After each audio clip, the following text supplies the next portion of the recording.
What's going on, everybody? Welcome back to the channel as we continue on with our Kiss reviews, and today we are covering the Bon Jovi-esque Crazy Nights. This is by far the most 80s glam sounding album. It really does sound like Kiss trying to play Bon Jovi, and I can fully understand why people love this album, and I can fully understand why people hate this album. And I am one of the people who does not enjoy this album. It is not my cup of tea. Coming off the last two albums that Kiss had that I think are some of their strongest in their entire discography, to go into Crazy Nights, the vibe it gives off after that raw and rough Animalized Asylum era, it just isn't my cup of tea. And it's at unmasked territories for me as far as this album is concerned. If you heard my unmasked review, then you'll know how this one's about to go.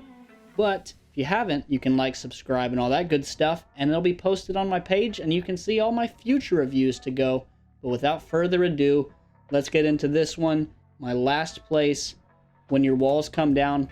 And I'll be completely honest, I have never finished this song because of the opening lyrics of "Liar, liar, pants on fire, and hey diddle diddle, fucking cat in the middle," whatever the hell he says. I don't care at that point. As soon as I have to hear a grown Paul Stanley, grown man, say "Liar, liar, pants on fire," whatever I'm out. So, last place, checked out of that song. Number 10, I'll Fight Like Hell to Hold You, which is Paul going so hard in the paint. This entire song, just fucking screaming, dude. Just, it's like it tightens my face as I'm saying it, because I can think about listening. He's just so up there. I'm not a fan. This is one of Paul's weaker albums, in my opinion, and that song did not help that opinion. Number 9, My Way. Again, more Paul just screaming at me, and has like a low energy to it. There's not like a fun energy or any like a high energy, any energy. It's just kind of there with Paul going at it, but it's not as bad as the last song where it's just ear-piercing. Number 8, Bang Bang You. The title is enough. Number 7, Reason to Live. This is a simple and 80s pop glam ballad that you can get. It's not terrible, but it is just cookie cutter 80s to me, and it doesn't have much of a feel. Number 6, Crazy Crazy Nights. It's more of that cookie cutter, but it does at least have some sort of party pop Kiss. It's more enjoyable to me, at least. It's a little catchier, more fun if you were to see it live. Hitting the top 5. And this is where I'm getting to some positives will be with this top 5, but they'll be very slight. Turn on the Night. It has like a weird, it's an 80s ballad, but it has like more of like a 50s rock feel to it, if that makes sense. When you listen to it musically, it just kind of has a 50s pop vibe when you hear it, and it's a little more enjoyable. Number 4, No No No.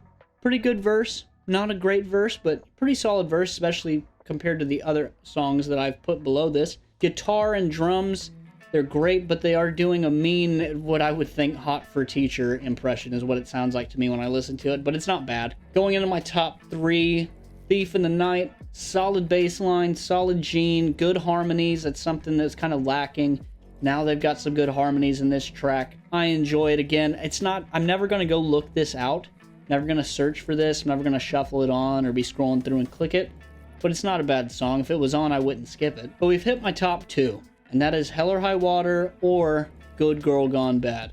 My number 2 is, in fact, Good Girl Gone Bad. This is a weaker Gene entry as far as his whole range is concerned. But the chorus is catchy as shit. I do like the chorus. Not a strong Gene song, but in the chorus, it's a fun time, it's a catchy time, it's a sing-along time. Going into my number 1, Hell or High Water. And this is a solid Gene song. It has great guitar tones, great harmonies, and this is the only song on the album. The other songs I can go, well, I don't really care for the verse, but I like the harmonies. Or I like the harmonies, but I don't care for the band. Or I like the musicianship, but I hate the words. This is the only song on the album that is a complete song that I'm good with. I like everything about it. Gene, the harmonies, the guitar tone. It's got a really cool guitar tone, actually. And that's my number 1, Hell or High Water. I'm sorry this wasn't as in-depth of an album review, but it's kind of hard to put to words whenever you don't like half to 3/4 of an album. I face this with Lick It Up and Unmasked. But don't worry, because we've got plenty of albums to come, and they are all probably higher than this if I had to give a spoiler alert. But thank you guys. Let me know down below what your thoughts were on Crazy Night. Again, I get why people like this album and love it. You heard it at the time. You like that style of music. It's not really my cup of tea. But if you heard this and you liked it, I can totally understand why. If this is where you turned off to Kiss, I can understand why. Put it down in the comments. Let me know what your thoughts are. Like, share, subscribe, all that good stuff.